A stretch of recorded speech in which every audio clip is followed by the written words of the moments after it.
Salam, hər vaxtınız xeyir. Xəzər rayonu 117 sayılı orta məktəbin biologiya müəllimi Səfurə Rəhimova. Bugün sizə ontogenezdən danışacağım. Daha dəqiq desək, mayalanmış yumurta hüceyrədən, yəni ziqotdan, ölənə qədər davam edən fərdi inkişaf dövründən. Məhz bu dövr ontogenez adlanır. Yunan dilindən tərcümədə ontos mövcud, genezis doğulma deməkdir.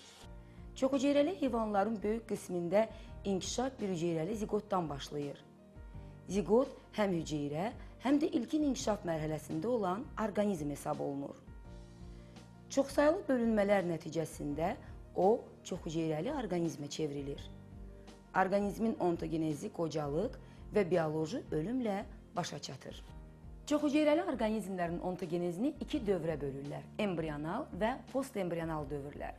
Yunan dilindən tərcümədə embrion rüşeym deməkdir. Embrional dövr orqanizmin ziqotdan doğulana qədər və ya yumurta qabığından xaricə çıxana qədər davam edən fərdi inkişaf dövrünü əhatə edir. Bu dövr özü bir neçə mərhələyə bölünür: parçalanma mərhələsi, blastula mərhələsi, gastrola mərhələsi, neyrola mərhələsi. İnkişafın ilk mərhələsi parçalanma mərhələsidir. Bu mərhələ ziqotun nüvəsində DNT-nin ikiləşməsi ilə başlayır. İkiləşmədən bir neçə dəqiqə sonra ziqot mitoz yolla bölünməyə başlayır. Yumurta hüceyrəsinin bölünməsi sarılığın miqdarından asılı olur. Sarılığı az olan yumurta hüceyrələrində, məsələn, dərisi tikanlılarda, neştərçədə, ali məməlilərdə bölünmə tam və bərabər gedir. Sarılığı çox olan mayalanmış yumurta hüceyrələrində isə, məsələn, quşlarda, sürünənlərdə, yumurta qoyan məməlilərdə bölünmə qeyri-tam olur. Buna quşlarda baş verən bölünməni misal çəkmək olar. Quşlarda bölünmə ancaq mayalanmış yumurta hüceyrəsinin nüvəsində və ya rüşeym diskində gedir. Sarılıq isə bölünmür. Lakin qurbağanın mayalanmış yumurta hüceyrəsi tam bölünməyə məruz qalsa da, sarılığın nisbətən çox olması sayəsində ziqot müxtəlif ölçülü blastomerlərə parçalanır. Gəlin birlikdə parçalanma mərhələsinə neştərçə misalında baxaq. DNT-nin ikiləşməsindən sonra ziqot uzununa, meridional iki hüceyrəyə, blastomerə bölünür. İkinci bölünmə zamanı bölünmə şırımı yenə uzununa istiqamətdə, lakin bu dəfə birinciyə perpendikulyar istiqamətdə gedərək əvvəlki iki blastomeri 4 yerə bölür.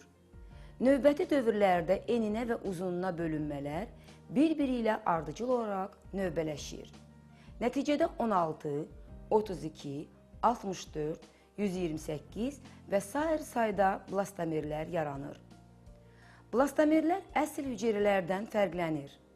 Mitoz bölünmədən fərqli olaraq hüceyrənin interfaza mərhələsi çox qısa olduğu üçün blastomerlər böyümür və bir-birindən aralanmır.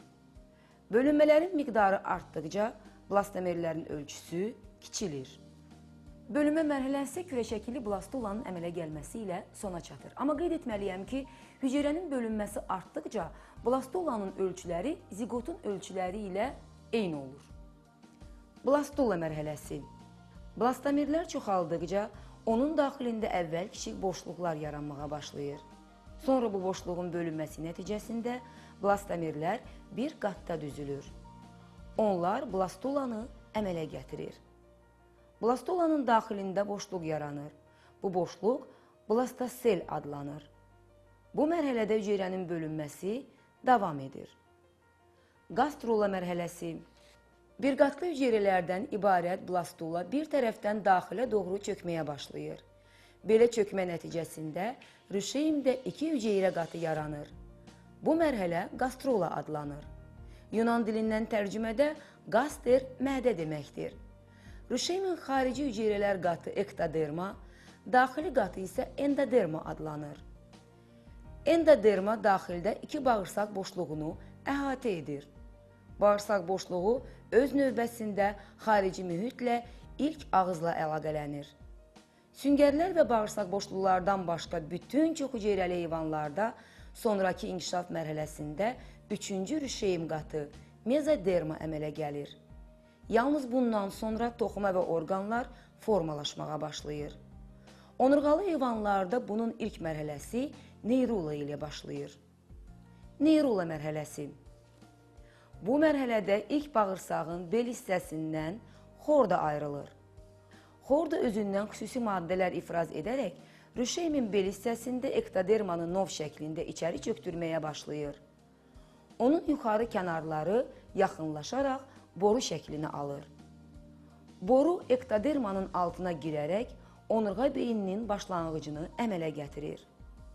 Onun ön hissəsi genişlənərək baş beyinə çevrilir.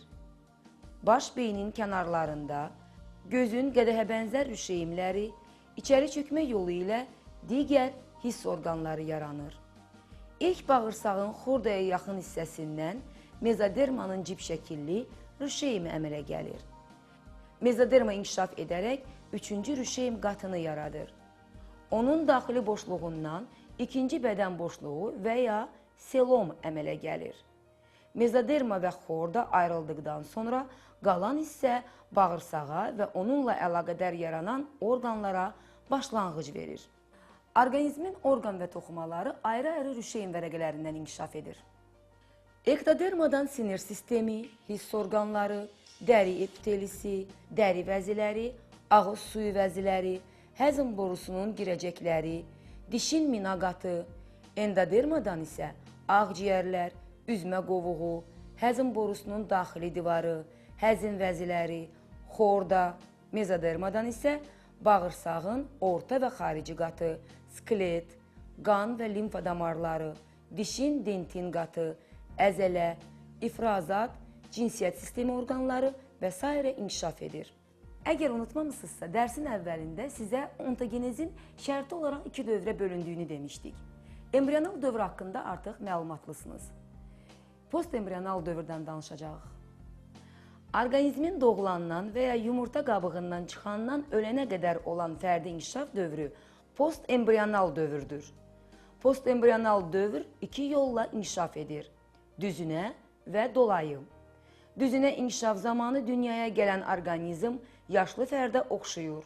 Ondan yalnız kiçik ölçülü olmasına və bəzi orqanlarının tam inkişaf etməməsinə görə fərqlənir. Zəlilərdə, çoxayaqlılarda, hörümçəklərdə, sürünənlərdə, quşlarda və məməlilərdə inkişaf düzünə gedir. Dolayı inkişaf zamanı rüşeym dövrü adətən valideynə oxşamayan sürfənin əmələ gəlməsi ilə nəticələnir. Yeni orqanizm yaşlı fərdə oxşamır. Dolayı inkişafın tam və qeyri-tam metamorfoz kimi formaları var.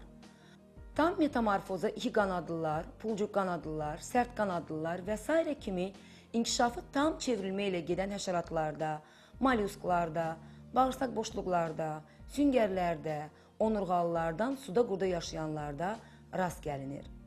Düz qanadlılarda, bitlərdə, taxta bitirlərdə qeyri-tam metamorfoz inkişaf gedir. Qeyri-tam çevrilmə zamanı sürfə tədricən dəyişilir, ölçüləri artır, o yetkin fərdə çevrilir. Onu da qeyd etməliyəm ki, dolayı inkişaf edən orqanizm bir sıra bioloji üstünlüklərə malikdir. Süngərlər, bağırsaq boşluqların böyük əksəriyyəti, asidilər, anadonta kimi az hərəkətli növlərdə sürfənin aktiv hərəkətli olması növün yayılmasına xidmət edir.